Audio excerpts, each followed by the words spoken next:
nossa querida Manuela Dávila, que já está aí à espera. Oi, Sinara, que bom te ver. Oi, Manu, quanto tempo, que saudade, querida. Quanto tempo, exatamente. Estava me lembrando esses dias de um tempo que tu falava sobre pães e a gente podia conversar no plenário, eu, tu e Jean. Oh, meu Deus, Saudades, a gente podia... né? É verdade. Eram tempos duros, né, Manu? Mas você e o Jean realmente davam um astral para aquele lugar. Pelo menos para mim, quando eu chegava lá e via vocês, era um verdadeiro alívio. Foram tempos duros, mas eram tempos melhores do que os que a gente está vivendo, vai dizer. Cara, você viu essa moça? E é uma loucura, né? Estava comentando exatamente sobre ela antes, né? Na verdade, sobre a... É uma loucura, mas ao mesmo tempo é uma sofisticação discursiva, né?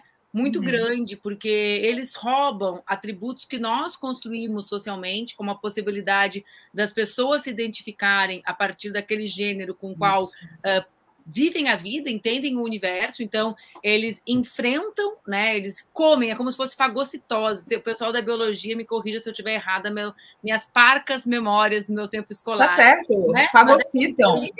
Eles consomem parte do que a gente produz de maneira, embora sempre pareça primário, de maneira muito sofisticada, devolvem, né?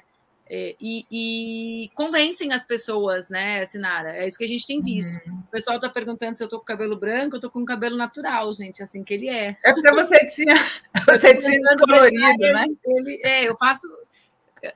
Ô, Sinara, as pessoas quando falam assim, mudou, eu pergunto quando, porque eu mudo todo mês, gente. É a única coisa que eu consigo mudar, eu não estou conseguindo mudar o Brasil, né, até as eleições, então eu estou mudando o cabelo para ver se eu mudo o meu sentimento com relação ao meu corpo nesse país. Pois é, essa história dos antivacinas, eu tenho lido muitos artigos, Manu, que me preocupam muito, porque nos Estados Unidos, essas pessoas do movimento anti-vacinas e anti-máscaras, eles estão se tornando muito violentas. E tem muitos artigos falando do potencial de violência que os anti-vacinas e os anti-máscaras significam, né? Agora, nos Estados Unidos, com a volta às aulas, eles já estão articulando para impedir que as escolas estabeleçam regras para a volta das crianças, né? E eu estou vendo que a coisa está acontecendo aqui também, já começa a acontecer. Na realidade, esse debate sobre vacina é um debate muito anterior à pandemia. É um debate que acontece na internet há pelo menos 6 anos. Uma prova, né, que a gente tem sobre isso é que em 2019 o instituto que eu presido, o E Se Fosse Você, já produziu um vídeo falando sobre o tema da vacina, né? Não sobre a vacina para a Covid, mas sobre a ideia de que vacinas não são transmissoras de doença em si, né? Isso ainda antes dessa ser uma pauta da extrema direita, quando era uma pauta, Sinara, que alguns setores progressistas, né, desprovidos, aspas, nesse progressistas, desprovidos... Alternativos, né? Alternativos, ótimo, obrigada, termo correto. Desprovidos da ideia, né, do pacto coletivo que a vacinação representa, né, mas muito cientes de seus privilégios, ou seja, sabendo que seus filhos teriam onde se tratar de doenças complexas, né, se fossem atingidos por elas, começavam a defender a não obrigatoriedade da carteira escolar nas escolas, certo? Há muitos anos a gente enfrenta isso, né? De mães...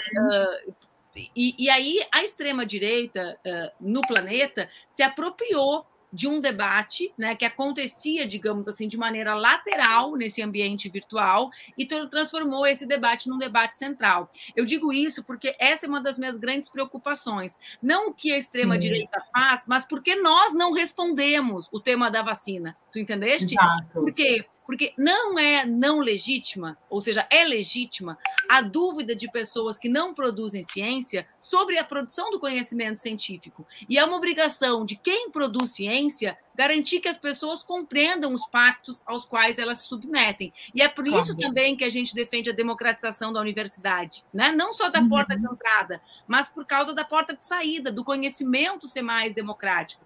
Então, eu acho, né, Sinara, que nós temos que nos dedicar a enfrentar as mentiras que eles criam, mas a gente precisa ter a capacidade de identificar a origem dessas mentiras. Eu sei, e se eu te disser o número, eu vou te dar um número impreciso, que antes da pandemia, o tema da vacina já era uma das principais causas, as vacinas do calendário infantil. Como eu sou mãe de uma criança pequena, eu acompanho esses debates por causa disso, né? Um debate que data, digamos assim, da minha relação da maternidade. Eu sei que o Ministério da Saúde, há anos, naquele DISC, não sei o número do DISC do Ministério da Saúde, né? Aquela linha, não sei como é que chama essas linhas, DISC 100, DISC 180, essas linhas rápidas. Há muitos anos, um dos temas centrais já era a relação entre vacina e autismo, que é uma das fake news que mais circulavam com relação ao calendário infantil. Sim. Então, eu acho que, para mim, né, eu penso que um dos desafios centrais é a gente trazer as pautas para o nosso debate e enfrentar antes que a extrema-direita responda às perguntas não respondidas. A extrema-direita responde perguntas que as pessoas, de maneira legítima, pelas suas ignorâncias, pelos seus desconhecimentos, né, fazem para si e, hoje em dia, colocam no Google e obtêm respostas dos primeiros que respondem. Né, é um assunto muito complexo, porque nos Estados Unidos, por exemplo, a população negra, parte da população negra não quer se vacinar porque eles foram cobaias no passado de experimentos dos brancos. Perfeito, né? Vê bem, o tema da França é um tema que não é de extrema-direita, né? Porque existem debates que estão atravessando essa discussão. E se a gente achar que esse debate não precisa ser enfrentado, ou seja, que é uma oposição binária entre extrema-direita e não extrema-direita, a gente perde a possibilidade de dialogar com pessoas do Brasil e, né, os franceses na França, os norte-americanos com parte do movimento negro norte-americano, sobre as razões pelas quais essas pessoas não querem aderir à obrigatoriedade. Então, é claro, né, eu não preciso reafirmar, eu sou absolutamente favorável à ideia de que existam, inclusive internamente do país, né, porque internacionalmente tem todo o tema da restrição de circulação dos mais pobres, porque a vacina não está sendo distribuída de forma equânime entre os países, mas dentro do país, né, para frequentar ambiente, eu sou absolutamente favorável a exigência de carteira de vacinação, assim como as crianças são obrigadas a apresentar suas nas escolas, mas a gente precisa dialogar muito com as pessoas mais pobres. Por quê? Eu não conheço os dados do país, Nara, mas eu vi os dados de Porto Alegre. Né? Diferente do que a gente acredita com o garganteio do Bolsonaro, que é um garganteio, né? Ali isso era assim que a minha avó chamava, né? Nem engole o que come, né? Da garganta para fora tudo. Mas não são os bolsonaristas da elite que andam nas suas motonas que não tomam vacina, né? Quem não toma em Porto Alegre são as mulheres e os homens trabalhadores dos bairros mais pobres, né? Então a gente precisa enfrentar sabendo que esse discurso deles, que é um discurso da corrupção, como a gente testemunha agora na CPI, né, que é um discurso muito menos ideológico e muito mais mercadológico, né? Esse discurso, as consequências mais severas são com as mulheres e com os homens trabalhadores. Então, enfrentar fake news não é só enfrentar os caras. Não quer tomar, não toma, tu é bolsonarista. Não, meu amigo. É falar que a mulher que pega ônibus para cuidar, né, da caixa de supermercado, né, durante toda a pandemia, essa pessoa não se vacinou, né, porque ela tem dúvida com relação à efetividade disso. Então, eu realmente acho que, embora sempre pareça tudo muito primário, é tudo muito cruel e sofisticado, né, que eles acabam realizando. Perigoso.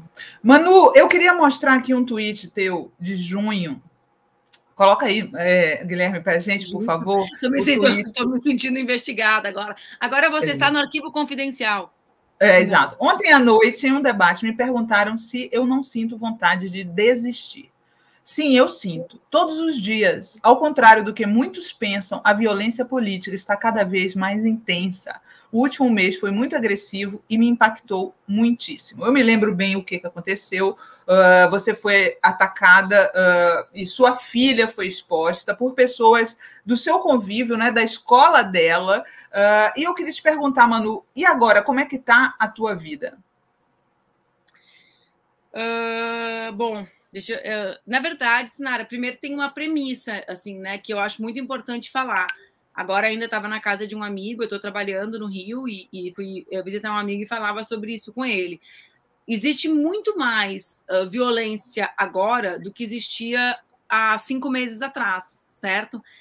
E será assim. Lamentavelmente, essa é a minha expectativa, porque quanto mais ameaçados pela iminente derrota, pelas denúncias de corrupção, por essa espécie de cerco se fechando, Bolsonaro e os bolsonaristas se sentirem, mais violentos eles ficarão, porque essa é a essência do que é o bolsonarismo, né? O bolsonarismo, ele é, antes de tudo, uma ideologia que tem no centro, né, da sua origem as milícias, né? A violência, né? A ideia de que o Estado pode ser assumido por aqueles que mandam matar, né?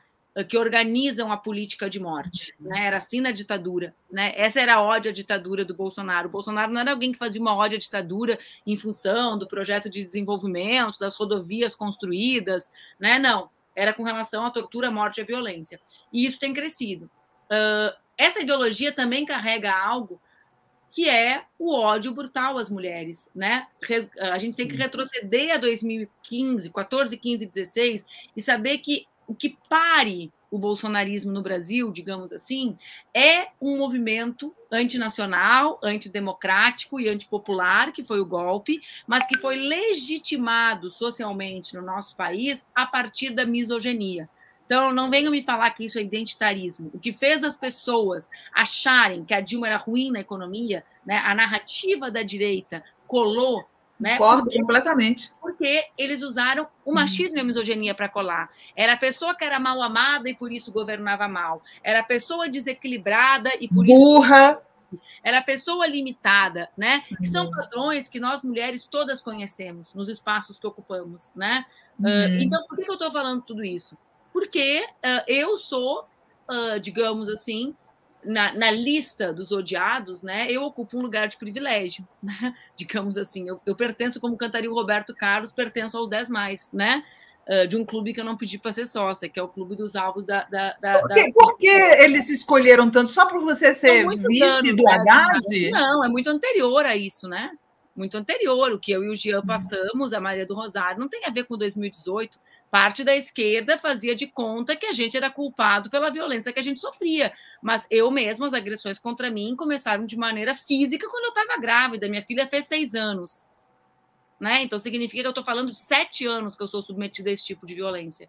Né? O meu marido sempre fala, a nossa vida mudou muito pouco na pandemia, porque há 7 anos nós não saímos de casa para ambientes públicos. Né? São 7 anos que eu vou no supermercado e cada vez que eu vou, né? E eu e o meu marido tocamos a nossa vida absolutamente sozinhos, ou seja, sem nenhum tipo de suporte. Cada vez que eu o acompanho, alguém coloca-se fisicamente contra mim, mesmo diante da minha filha. E eu não estou falando de agressão verbal só, né? Então, assim, existe isso, é algo muito forte. Eu sou uma mulher de esquerda, eu sou comunista, né? Acho que eu fujo muito do estereótipo que eles achavam que eu deveria ter, né? Sei lá o que eles imaginavam de uma mulher como eu, mas o fato é que eles me odeiam muito, e eles, nesse ano, pela primeira vez, incluíram a minha filha, que é também uma mulher, né? É uma menina de 5 anos, nas suas redes, de maneira organizada, né? De maneira proposital, organizada, distribuída, com todos os requisitos da distribuição das fake news no nosso país, das notícias relacionadas ao ódio. Ocorre que eles se relacionam sempre muito proximamente com um outro povo, que é deles, mas que nem todos eles fazem parte, que são os povos dos Xans, né? Das ameaças de morte e da concretização dessas ameaças, como nós vimos em alguns casos de ódio a mulheres.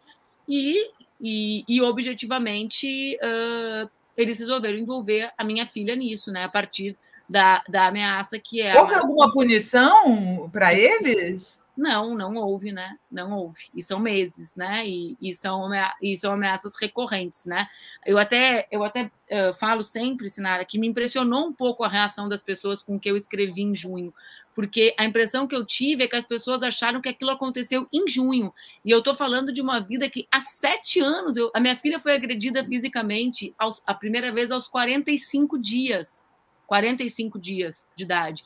Então, assim, eu fiquei um pouco surpresa, porque, mais uma vez, eu me dei conta que as pessoas não têm ideia do que a gente enfrenta, entende? Vocês não têm ideia. Então, eventualmente, eu conto um episódio por alguma razão, né? Nesse caso concreto, porque tinha acontecido um debate na véspera que eu fiquei mais reflexiva, mas, mesmo assim, eram ameaças que tinham acontecido uma semana antes e que aconteceram exatamente iguais 20 dias depois, né? E que se somam a incontáveis boletins de ocorrência que marcam a minha vida como a de outros dos nossos militantes, né? O caso do Jean, é o caso da Maria do Rosário, precisamente, né, de quem tem mandato, que é mais visível, nos últimos anos. É por isso também que muitas pessoas questionam a decisão do Jean, até no nosso campo, porque, no fundo, como elas não entendem o que a gente vive, elas acham que é um pouco de drama, sabe? É exagero. É porque a gente não pode ser tomado pela pauta de passar o dia inteiro contando para vocês o que a gente vive, entende? Eu Claro. não posso contar que há 15 dias eu fui no supermercado no domingo, 9 da manhã, e que no domingo às 9 da manhã, eu, meu marido e a minha filha, uma mulher de uns 70 anos se colocou fisicamente em mim, na frente da minha filha. Eu não posso te contar que eu fui almoçar com a minha filha num restaurante na esquina antes da escola e que nesse dia, atrás da minha filha, enquanto a minha filha comida, parou uma mulher para brigar comigo, né? E que eu tive que... Meu Deus, pessoas doentes, que doentes, sociedade doente. Inclusive para que as pessoas entendam a dimensão do que ocorre, para que percebam as razões também pelas quais Jean, por exemplo, não vive no Brasil. Né? Que, claro, são escolhas diferentes a partir de lugares diferentes, né? Mas que tem relação com um grau de violência que, enfim, que não é pequeno, né? E que é intrínseco ao bolsonarismo e que é o que mais me preocupa no caminho que nós trilharemos até 2022. Eu tenho muitos Você tem vontade de ir embora também, Manu? Eu não tenho nenhuma vontade de ir embora, Sinara, como eu acho que o Jean também não tinha, nem a Márcia, né? Não acho que é sobre vontade, assim, mas desde o dia da eleição do Bolsonaro, esse é um debate da minha família semanalmente, né? Se a gente tem condições de ficar ou se a gente não tem condições de ficar. A gente, por exemplo, agora tomou a decisão de não sair depois das ameaças pelo fato de que a minha filha está terminando a alfabetização dela. E eu não poder... nós tentamos, enquanto família, eu e meu marido, porque meu enteado já fez 18, então já está assim, né? Fora do circuito das nossas decisões, digamos assim. Mas nós tomamos uma decisão em função do que nós achávamos de fazer o esforço de enfrentar um pouco mais para ela terminar a sua alfabetização. Então, são isso que tem a ver, inclusive, com a questão de gênero, né? Porque ser mãe de uma criança pequena, né? Faz com que eu viva um tipo de violência e que também tenha que tomar decisões a partir dessa questão, né? Então, é isso. Aí tu tira, aí eu dizer para as pessoas, tá, e aí eu coloco a minha filha onde?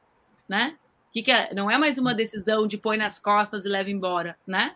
É uma decisão de impacto, né? Na vida de uma outra pessoa que não sou eu e que sofre as consequências, não das minhas escolhas, porque as minhas escolhas não foram ser ameaçada, né? Às vezes as pessoas falam assim, mas também essa é a tua decisão. Não, a minha decisão é lutar para transformar o país. A decisão de fazer as mulheres vítimas de ameaça é uma decisão do bolsonarismo. Então, são consequências que nós vivemos pela extrema-direita brasileira ter escolhido esses caminhos, né?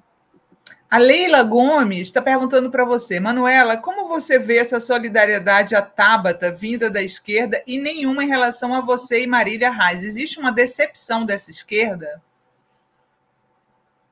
Eu não concordo, assim, Leila, com a tua análise, né? Primeiro, todas as vezes que eu me manifestei, embora eu ache que as pessoas não sabem exatamente o que nós vivemos, né? Todas as vezes que eu me manifestei sobre as violências que eu sofro, eu recebi muita solidariedade, muita, né? Uma solidariedade bem bonita, inclusive. Assim como acho que depois do impeachment da presidenta Dilma, nós colhemos uma grande vitória social, um avanço na consciência política das mulheres e de alguns homens com relação à violência política de gênero. É indiscutível que, né, não existe coisa boa no golpe, mas um dos saldos do processo de golpe é um avanço na consciência de mulheres, né, de mulheres de esquerda e não de esquerda, com relação à violência que nós sofremos na política, né? E porque isso foi escancarado. Agora, e acho que quem não se manifestou enfrentando as violências que foram desferidas contra a Tabata, errou, certo? Não é... a coisa que mais me irrita é quando as pessoas me dizem assim, eu concordo contigo, mas ela não me representa. Sim, é evidente que ela não me representa também. Não é sobre isso. O que eu quero é que debatam política com ela. Que tipo de gente é essa que não consegue debater política com uma mulher? A mim não representa essa gente, entendeu? Porque, claro, ela tem apoio do fulano. Sim, essa é a lógica da extrema-direita para me ameaçar. Eu não quero representar a extrema-direita. Eu só quero que eles não debatam a minha vida a partir do meu corpo, né? Ou da minha sexualidade, ou da minha relação com a minha filha. Então, assim, a gente precisa entender que a violência política de gênero não é algo que acontece só com as mulheres de esquerda. Acontece mais com as mulheres de esquerda pelo simples fato que as mulheres que não querem transformar radicalmente a sociedade não são adversárias do patriarcado. Ponto. Né? Isso é uma coisa, para mim, todas essas são coisas óbvias, certo? Isso é uma coisa óbvia, né? O tratamento à Angela Merkel não é igual ao tratamento à presidenta Dilma. Isso é óbvio. Por quê? Por isso que eu sou marxista, né, gente? Porque mas a Ângela também é atacada como mulher. Mas o que eu quero dizer é óbvio que o tratamento dispensado a ambas não é igual, certo? Sim, porque existe um pacto de alguém que protege determinados setores e de alguém que não protegia. Agora, o nosso lado, ele consegue debater política sem colocar a violência de gênero como um instrumento desse debate político ou não consegue? Esse é o desafio. Então, assim, eu tomei pau sempre, até que eu era feminista liberal, eu ouvi, né? Porque quando eu fui, por exemplo, quando ameaçaram o filho da Joyce, que era líder do governo Bolsonaro, falei, olha, amiga aspas, né? Minha solidariedade nos ajuda aí a dizer quem faz isso, porque eu não tenho como responder quem ameaça minha filha, mas tu pode nos ajudar, né? O filho de ninguém pode estar envolvido, nem o teu e nem o meu. Exato. Então, tu tem informação. A mesma coisa. Gente, como assim? Eu divirjo da Tabata. Vamos lá, vamos premissas para falar comigo. Eu sabia que era golpe, eu defendi a liberdade do Lula, eu coloquei a minha liberdade em risco, né?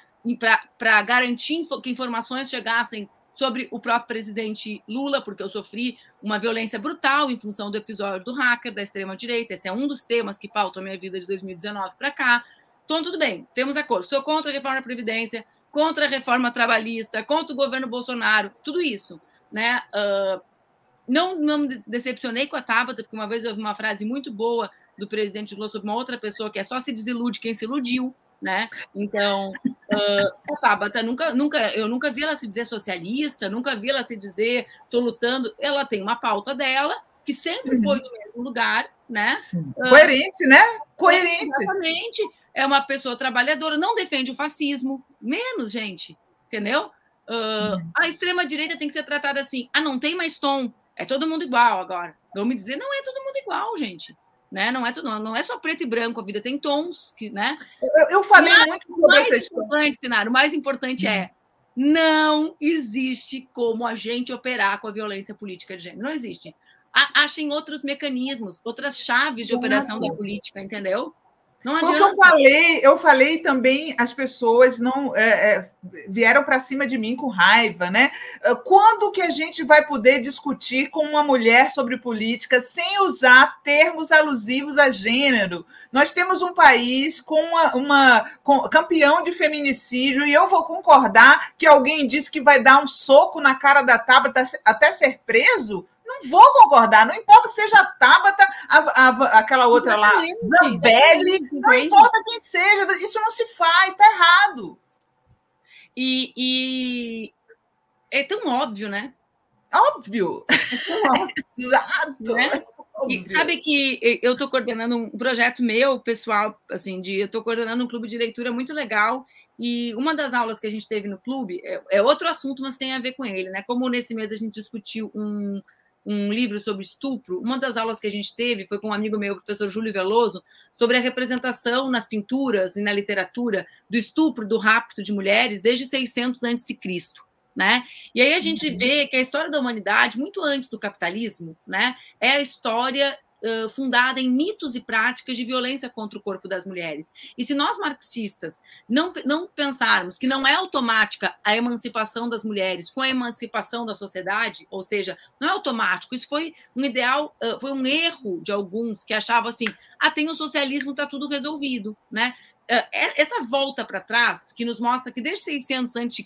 já tinha Lucrécia, né, estuprada e se matando depois porque está desonrada, né, e que esse é o mito fundante da República Romana, né, um corpo de uma mulher, em cima de um corpo morto de uma mulher estuprada que se funda a República Romana. Se a gente não consegue entender que não haverá a superação das desigualdades do nosso país, não necessariamente são as condições para a emancipação das mulheres, se a gente não percebe isso, não faz um debate marcado, atravessado pela questão de gênero, assim como atravessado pela questão racial, né, nós vamos ficar para trás, meninas. É isso que eu preciso dizer para vocês. A sociedade várias vezes avançou, nos deixando para trás. E a gente não vai mais ficar para trás. É sobre isso também, né? Exato. Manu, como é que estão os teus projetos? Eu fiquei tão chocada de você não ter sido eleita prefeita, né? Por conta de tanta agressão, tanta violência e tantas fake news. Como é que você está pensando na tua carreira política atualmente? Sinara, eu faço várias coisas, né? Eu me preparei muito para não ter mandatos, né? Tu lembra? Eu já fiz um movimento bem importante em 2014. Eu era a federal mais votada do país naquela eleição. Saí de Brasília, fui ser deputada estadual, né? Já querendo ficar mais perto da minha cidade, dos movimentos sociais.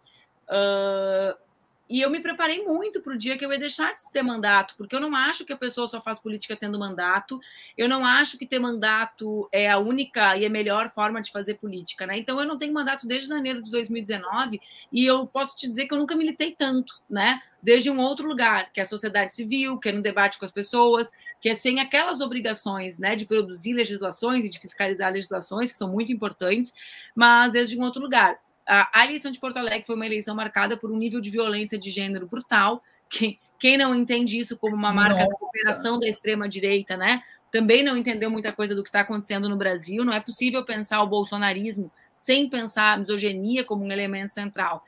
Mas eu preciso... Os homens brancos, né, Manu? Os homens brancos no poder desde o Temer que, quando a Dilma cai, eu escrevi num artigo ontem, que quando a Dilma cai, essa ideia é toda substituída por homens brancos. Isso não é por acaso. Não é por acaso.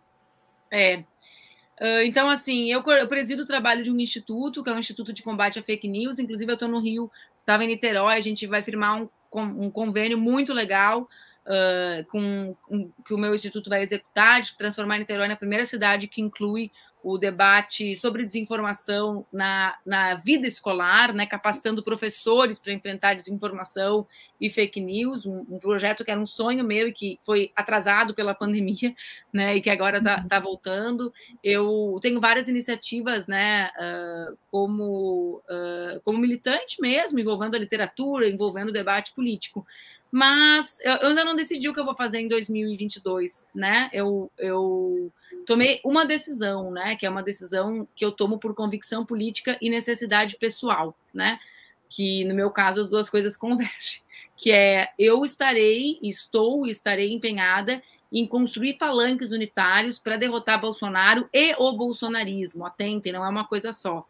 Né? O bolsonarismo não precisa de Bolsonaro, são ideias que vagam, né? Que estruturam candidaturas. Então, pode existir bolsonarismo sem ele, embora pareça louco para a gente, porque... É verdade, igual o Trump nos Estados Unidos, é a mesma coisa. Eu defendo muito que a gente construa uma unidade ampla no primeiro turno, né? Uma unidade programática. Acho que a lei das federações partidárias podem fazer com que a gente avance num sistema organizativo do nosso campo mais avançado, e eu estou empenhada na construção dessa unidade no meu estado, né? Eu também não me somo ao coro daqueles que acham que a vida está fácil e a eleição vai ser fácil. A gente vai atravessar um ano muito difícil até o processo eleitoral, né? Não se iludam, né? Achando que está tudo ganho, está tudo resolvido, né? Não está. Né? Tem condições da gente derrotar? Tem condições da gente derrotar. É para a gente estar animado? É para a gente estar animado, mas com os pezinhos bem calcados no chão, né? Bem assim, grudadinho na terra, sentindo ela. E eu estou me dedicando a isso no meu estado. No meu estado, a gente tem várias candidaturas de esquerda, governador colocadas. Eu acho que é um erro, acho que a gente tem que estar junto e é o que eu estou tentando ajudar a produzir. Mas eu não sei, hoje eu não tenho decisão com relação a nenhuma candidatura minha. Eu vejo muita gente falando que o PCdoB hoje está mais perto do Ciro Gomes. Você acredita que há a chance do PCdoB apoiar o Ciro e não o Lula, como tem sido, acho que desde 89, né? Na verdade, as pessoas gostam de falar muito, né? Eu acho que as pessoas que são de outros partidos deveriam ajudar a construir a unidade e enfrentar. A gente não precisa ser pautado, né, pelos defeitos e pelas diferenças. A gente, quem quer a unidade, quem quer derrotar Bolsonaro, precisa se empenhar em construir espaços de unidade, né, de pontos comuns, digamos assim, Sinara. A gente, felizmente, no PCdoB, tem um excepcional diálogo com o Ciro, sempre tínhamos em 2018. Esses dias teve uma polêmica que o Ciro disse que o Haddad não tinha falado com ele, o Haddad disse, não falei a partir do telefone da Manuela, né? A Manuela ligou para ti, assim eu falei, né? E era uma verdade. Então, eu sempre tive essa relação com o Ciro, eu fui colega do Ciro, né? Várias pessoas do meu partido também, tu lembra, né? Tu já era jornalista em Brasília, quando o Ciro era meu colega entre 2006 Sim.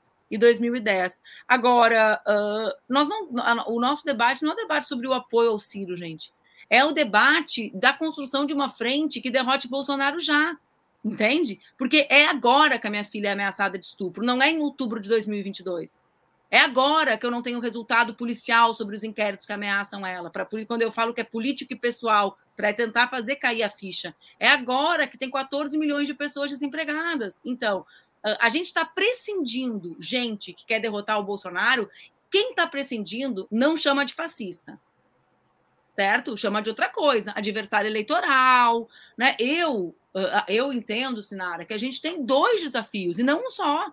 Um desafio, que é o colocado no ato de amanhã, derrotar imediatamente Bolsonaro, interromper o genocídio, interromper o aumento da violência e da morte de jovens negros, de mulheres, a escalada da violência de policiais dentro de corporações, né? A instabilidade permanente da democracia, interromper isso, né? Colocar fim, uma pedra, né? Devolver para o lixo da história quem de lá não deveria ter saído. E uma outra, que é a agenda eleitoral. É que eu acho que tem gente que é tão fixado e fissurado em eleição, que acha que a política é só eleição, que acha que se a gente se relaciona com o Ciro, para ele ir na passeata, tá junto com ele, tá fazendo de eleição. Meu amigo, eu não tenho mandato, talvez eu nem discute eleição, eu faço política. Certo? Política não é eleição, gente. Política é luta permanente para transformar a sociedade. E por isso eu acho que tem uma confusão, entendeu? No português, very claro, uma coisa é uma coisa, outra coisa é outra coisa. Se eu quero estar na rua com o Ciro, acho que amanhã eu vou estar com ele na Paulista, certo? Porque eu acho que ele vai estar lá e eu vou estar. Isso significa apoio para a eleição? Não, gente. Né? Não. Significa que a gente quer tirar o Bolsonaro. É uma outra coisa, é outro assunto, digamos assim, que faz parte de um mesmo, que é a luta política. O Birajara Mota está perguntando para você, Manuela, houve algum flagrante da PM em algum momento em que você e sua família foram agredidas? Não, nunca. Não sei nem se é bom ou ruim nesse caso. Na pergunta, eu não entendi se o sentido era bom ou ruim. Mas não, nunca. Né? Sempre aprender a pessoa que te agrediu, deve ter sido nesse não, nunca, não houve, né? Nunca, nem avanços nas investigações, né, no sentido de prender depois de investigações as pessoas que ameaçam. Pelo menos não até agora. Manu, eu vi muita gente discutindo sobre o nome comunista no PCdoB, né?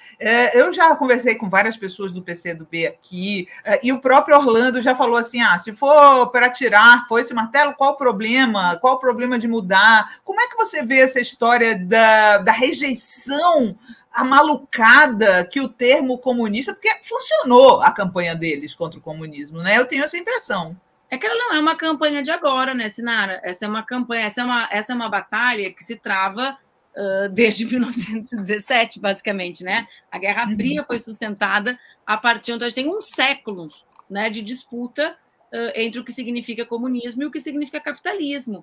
E uma ideia de que o capitalismo é o defensor da democracia e da liberdade. E eles ganharam a guerra, no sentido literal, a Guerra Fria, né? Eles ganharam, né?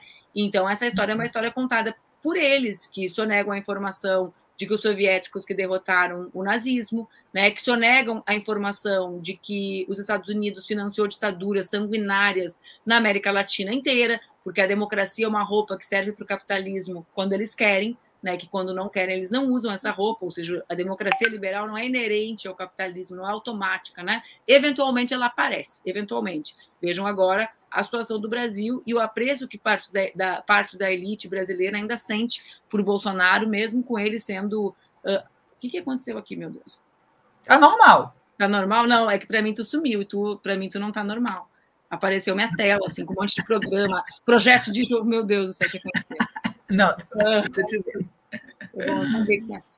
Então, assim, por que eu estou te dizendo isso? Para dizer que Bolsonaro ele reativa algo que existe há 100 anos, né? Que é uma campanha anticomunista brutal. Parte da esquerda também foi bastante anticomunista na sua história, né? Não é um privilégio digo, nesses 100 anos, né? Setores que estão junto com a gente na luta mais ampla social nem sempre tiveram apreço, digamos assim, ou também tem elementos na sua história calcados no anticomunismo. Mas eu acho que o debate sobre mudança ou não de nome não tem uma relação intrínseca com isso, né? Tem mais uma relação com qual estágio da luta que se encontra o nosso país e com qual os principais desafios que nós enfrentamos no próximo período, né?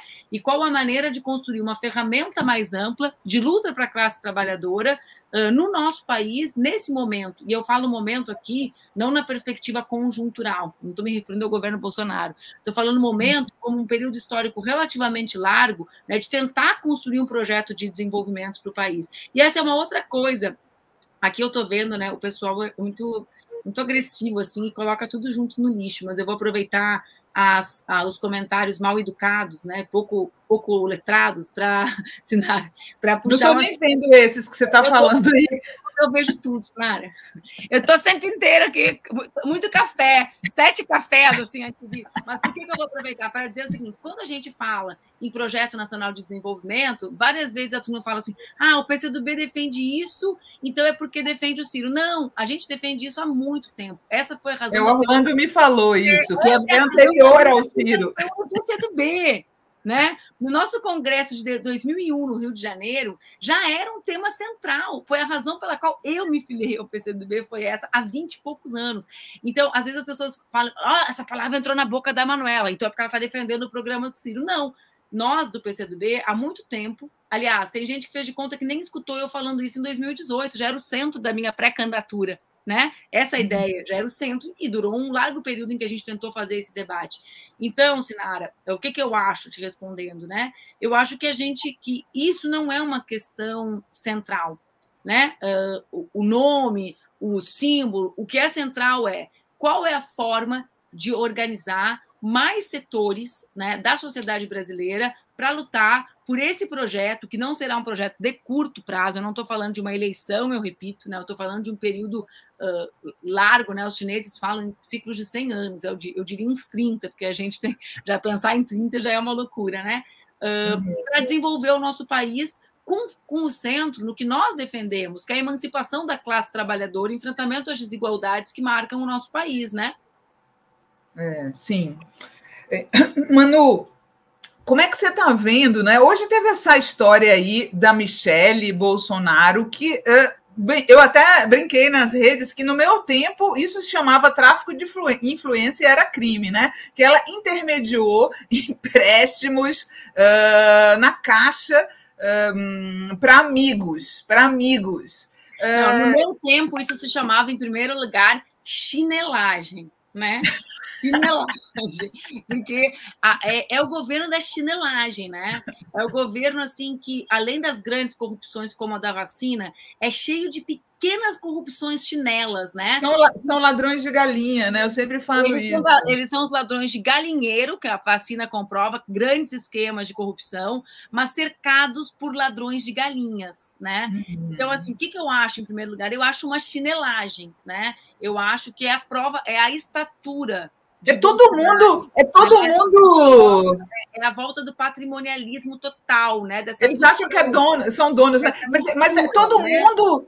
Eu achei que a Michele, eu sinceramente, Manu, eu tinha ilusão que a Michele estava meio por fora, mas parece que não, parece que todo mundo participa do butim, né? E acho isso, né? Essa chinelagem, ela tem um grande mal. Qual é o mal? É o mal de estar destruindo o nosso país, né? Então, assim, é por isso que eu digo, sabe, Sinara, a gente não tem tempo, sabe? A gente não tem tempo para esperar um ano para vencer as eleições. Interromper o governo Bolsonaro é interromper esse tipo de prática, né, de mistura do público e do privado, e nesse caso o privado no sentido mais tradicional, que é da família tomar conta, né? Essa relação é explícita, né? Gastar a nossa energia mais com isso, gente, a gente tem desafios imensos. A gente teve uma derrota muito grande em 2018, gente, sabe?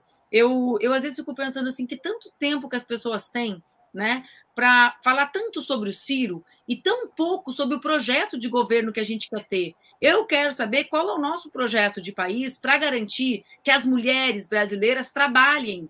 Antes da pandemia, mais de 60% das mulheres negras com filhos de 0 a 3 anos não trabalhavam.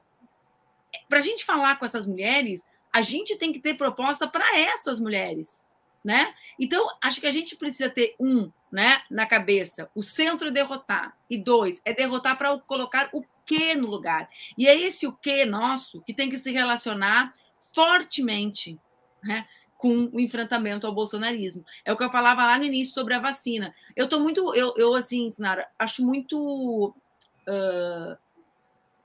deseducado politicamente, pouco sofisticado politicamente, quando a nossa turma adere a essa ideia de se autoproclamar. Eu também avisei, gente. Eu avisei de fake news e ninguém me escutou, né? Eu falava de fake news e eu ouvia que eu era neurótica. Eu ouvia que eu era responsável pela violência que eu sofria, que ninguém mandou ser mulher, ninguém mandou amamentar minha filha. Não é sobre eu avisei. Se a gente não desblocar a parte do povo brasileiro que não andou com a gente, que não sabia, né? Não vai ser só se proclamando certo há 4 anos atrás, que a gente, né? A ficha do passado tem que ser perfeita. A minha está em dia, gente. Eu não estou debatendo a minha vida, né? A minha está bastante em dia. Eu estou debatendo o futuro do país.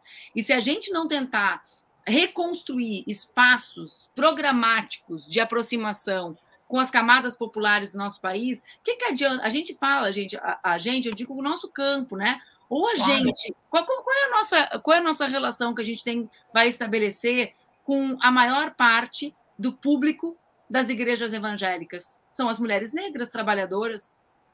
Como é que a gente pretende fazer isso se a gente não se reaproximar dessas mulheres? Né? Vai ser como? Vai ser só com o discurso correto de enfrentamento aos vendilhões do templo? Ou vai ser com uma pauta que faça elas se sentirem nesse espaço próximas, como elas se sentem quando são acolhidas pelas faltas de políticas públicas nos templos, né? Pela ausência do Estado, né? No lugar que acolhe os filhos dela durante a pandemia, por exemplo. Então, assim, eu estou muito mais preocupada, Sinara, com a construção de um programa para o nosso futuro, né? Com a nossa reconexão com setores que nós perdemos a conexão, muitos deles populares, né? Do que em ficar buscando diferenças entre nós, sabe? Eu quero derrotar o Bolsonaro, e depois de derrotar o Bolsonaro, gente, vai ser muito difícil vencer as eleições, mas depois disso, a gente tem que reerguer e reconstruir um país. A gente, né, essa é um desafio que não será fácil, né? É um contexto global muito diferente do que nós vivemos nos últimos anos da história brasileira, né? Uma crise sanitária tremenda, uma crise humanitária tremenda, né? A geopolítica global mudando dramaticamente, né? Enfim, quem acompanha os últimos movimentos dos Estados Unidos sabe bem do que eu estou falando, né? Não, o mundo há uma recolocação de gigantes no mundo, né? Esse mundo será mais multipolar, né? Ou menos multipolar? Qual é o papel da Europa nisso? Qual é o papel que o Brasil, junto com a América Latina, vai jogar nisso, né? Então, e eu queria falar para vocês, já que no início da nossa live, Sinara, foi sobre machismo, que eu sou Manuela Dávila, milito há 23 anos num partido que se chama PCdoB, fui deputada federal 2 vezes, deputada estadual, vereadora, felizmente, sempre com votações muito consagradoras. Eu acho que vocês querem saber sobre o Ciro, vocês podem perguntar para ele, porque eu não tenho que responder nem sobre o Ciro. Estou vendo as perguntas aqui, não se preocupe. Eu sou uma mulher que tem vida política própria e um partido meu, né, que eu milito com os meus companheiros e que eu construo. Então, assim, não projetem respostas que eu não vou dar, porque eu sou essa pessoa, né? E também não sou analista nem dos outros, nem da posição dos outros, né? Eu estou mais preocupada com as minhas. Manu, para a gente terminar aqui, daqui a pouco entra o Lucas para dar as notícias mais quentes da semana. Anda! Hã? Depois a E Fernanda, depois, né? e depois vem a Fernanda. E depois vem a Fernanda. Maravilhosa! Também adoro. E aí, ela até me disse que gravou para você, ela me contou, eu gravei para adoro a ela. Manu e tal. Massa.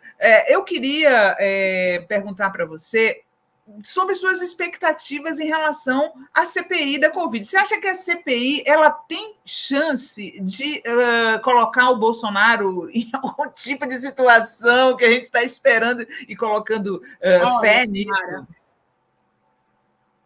O volume de provas que a CPI recolheu com relação ao volume de crimes cometidos por Bolsonaro e pelos seus, né, ministros, filhos, assessores, é muito grande, né? E isso não é pouca coisa do ponto de vista da conjuntura atual, né? Acho que eles deslocam setores importantes da sociedade para o nosso lado. Essa coisa, por exemplo, dessa semana da Prevent Senior, tudo bem que a gente vive no Brasil, né? E a gente vai se acostumando com um nível de violência muito elevado. Foi chocante, né? Mas aquilo ali, eu não dormi naquela noite. Nossa! Né? Eu não sei, a gente vai entrando numa vibe, né? Que tudo cabe. Aquilo ali foi um escândalo que tem que deslocar setores para o nosso lado, né? Médicos, setores conservadores, não para o nosso lado da esquerda, gente, para o lado contra o Bolsonaro, para o grande primeiro lado que eu quero que exista, né? Que é sem pensar em eleição por enquanto. Exatamente. Então, assim, acho que eles acumulam muito, né? E têm conseguido avançar na investigação com relação aos vários tipos de crime de Bolsonaro, como nenhuma outra CPI conseguiu. A gente está falando de uma CPI que falava há poucos dias atrás de um escândalo de corrupção e que agora fala de uma espécie, nem sei como é que a gente chama aquilo, né, de um campo de morte construído para provar uma política genocida que sustentava o esquema de corrupção com os outros laboratórios, né? É isso. Então, assim, é muita. Acho que eles recolhem muitas provas. Mas, para além disso, eu acho que eles recolhem muitas provas para aquilo que eu tenho certeza que eu verei, né? E que é o Bolsonaro preso, né? O Bolsonaro é um criminoso, né? Ele é um criminoso de um tipo de crime muito maior do que os crimes de corrupção, né? Ele é um criminoso como foram criminosos de guerra, né? A política dele matou milhares de pessoas queridas, todos nós perdemos pessoas queridas nesse processo, pessoas que deviam estar conosco, né? E eu aprendi com uma escritora que eu gosto muito, que é uma escritora de Ruanda, a Scholastique Mukasongo. A Scholastique, um dos primeiros livros dela, que chama-se Baratas, mas um outro também. Ela, inclusive, indicou aqui no Papo Cabeça que teve com a Manu, ela veio só para falar de cultura. Se vocês procurarem, vocês vão ver. E é um dos livros que ela indica, é justamente esse. Faz tempo, né? A Scholastique, ela tem vários livros, todos eles, em algum sentido, contam sobre o genocídio dos Tutsis em Ruanda pelos Hutus. E ela diz, no começo da escrita do Baratas e no fim da Mulher de Pés Descalços, que contar a história dos que morreram era a única forma de fazer justiça pelas mortes. E ver Bolsonaro preso é a única forma que nós temos de honrar a memória de 600 mil brasileiros que foram vítimas do genocídio provocado por ele, né? Pela política que ele conduziu. E esse é o nosso dever com essas mulheres e homens, com os nossos amores, com os amores das pessoas que nós amamos. Então, assim, a CPI tem dois grandes sentidos, né? O do agora, e eu acho que eles acumulam muito, eu acho que como nenhuma outra CPI acumulou, mas também para um futuro próximo, Sinara, né? Bolsonaro será... O maior medo dele deve ser esse, né? Ele sabe que o dia que ele deixar de ser presidente, ele vai ser julgado pelos crimes que ele cometeu. E esses crimes que ele cometeu o colocarão na cadeia, que é o lugar que os criminosos, os genocidas, devem estar. Alguém perguntou assim, eu não tenho essa certeza, eu sempre brinco, Sinara, que eu, diferente deles, né? Que são os falsos cristãos, que negam Cristo todos os dias, diferente deles, eu realmente sou cristã. Então, eu tenho uma terceira tranquilidade. A CPI está colhendo frutos para agora, o Bolsonaro vai ser preso, e, gente, depois que acabar tudo, ele vai para um lugar bem diferente que eu. Então, né? A gente não vai frequentar o mesmo ambiente depois, né? E a eternidade é um lugar bem grande para a gente estar livre dele também. Para você me dizer que teve um monte de comentário maravilhoso aqui. Maria Angélica Coldibelli, Manuela, você é sensacional. Maria José Rosa Teixeira, para mim, a escala é a seguinte: ladrões profissa, militares, ladrões pé de pano, Ricardo Barros e similares, ladrões de galinha, esposa, filhos, etc. Não, os filhos não são os de galinha, né, gente? Não se iludam, porque os filhos controlam o esquema de comunicação, que é um esquema de dinheiro. Vocês têm visto os milhões que os perfis bolsonaristas ganham nas redes, né? Para não achar que é só ideológico, vocês viram, né? Um daqueles canais, que é um dos canais que fez uma das maiores fake news contra mim na eleição de prefeita, acho que foi 10 milhões que eles ganharam, né? Então, é uma grana. Não está falando de dinheiro pouquinho, não. A gente está falando de dinheiro graúdo que essa gente ganha. A Luciana Bonfim Duarte fala que passou só para deixar um forte abraço para a Manuela. Danilo Araújo. É nóis, Manu, viva o PCdoB! Clarinha Ramos, viva Manu! Tem um monte de gente te dando aqui, mandando abraço. Lady Bird, parabéns, Manuela. Tem um monte de gente falando aqui e com muito carinho para você. E amanhã é dia 2, é dia de manifestação, né, Manu? É dia de luta. Eu vou para São Paulo e vocês vão para onde vocês puderem ir. Né? Porque o que interessa é estar nas ruas para derrotar Bolsonaro. Sinara, tu me permite só responder para a Vitrola Moderna? Ela pediu o endereço do vídeo. Se tu for no meu perfil no Instagram, Vitrola, tu vai ver que ali tem... é difícil escrever Scholastic mesmo, né? É SCH, aí depois é LASTIKE, Scholastic. Mas tu procurar Baratas, livro, tu vai achar o nome dela. E Baratas é inesquecível o nome, né? Porque não conheço quem goste. Manu, eu só uma última pergunta. Eu não posso deixar de te fazer, né? A gente já está aqui com o tempo corrido, mas eu preciso te perguntar: você acha que tem saída para essas fake news? Eu sou tão cética de que isso acabe com o WhatsApp sem controle. Como é que a gente vai acabar com isso, Manu? Eu acho que legalmente, né? Tá bom, o inquérito do Supremo é a prova que tem o que fazer, certo?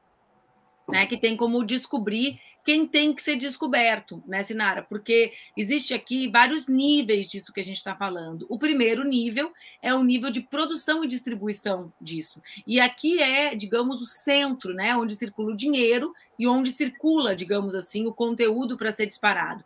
O inquérito do Supremo nos prova que a gente tem condições de descobrir quem são essas pessoas e desarmar essas redes. Então, legalmente, acho que a gente vai ter alguns avanços. Eu confio muito no trabalho do Orlando. O Orlando foi relator da Lei Geral de Proteção de Dados e é quem está conduzindo o trabalho com relação a fake news no Congresso. Mas o que eu mais acredito, Sinara, é na necessidade da gente construir políticas de cidadania digital. Por isso que quando acabou a eleição de 2018, eu construí um instituto para fazer isso, né? Por isso que eu estou tão feliz que a gente fechou essa parceria com o município de Niterói e vai começar a fazer isso numa rede. A gente precisa ensinar as pessoas a diferenciar notícia falsa de verdadeira, como um hábito corriqueiro, como algo que a gente faz quando atravessa a rua e olha para os dois lados. A gente ensina as pessoas a instintivamente olhar para os lados. E a gente precisa que todas as pessoas saibam, né, ter caminhos de checagem da notícia, critérios para saber, poxa, será que só essa pessoa ia saber uma coisa tão grande sobre o Lula? Quem é essa pessoa mesmo? Quem é esse Zé Ruela, como a gente diz lá em Porto Alegre, não é? Quem é esse Zé Ruela para saber tanto, né? Então, assim... a gente precisa. Então, o que eu mais acredito é nisso, é na cidadania digital. Massa. O tio Dick Hayashi fala: Manu, você me inspira muito, te gosto pra caramba, quero te conhecer pessoalmente algum dia. Grande abraço do Ted. Olha só. Obrigada. Estou louca para voltar querida. a viajar pelo Brasil, é isso que eu quero fazer. Opa. Agora, conversar com vocês. Ótimo. Manu, muito obrigada pela sua vinda. Adoro conversar com você. E claro que você vai vir mais vezes. Me chama, lembra do Cinei Magal? Me chama que eu vou, me chama que eu venho. Tá bom, beijão, querida. Beijo, gente, fiquem bem. Boa manifestação. Boa manifestação, boa luta para quem é de luta como a gente. Fiquem bem, beijão. Tchau.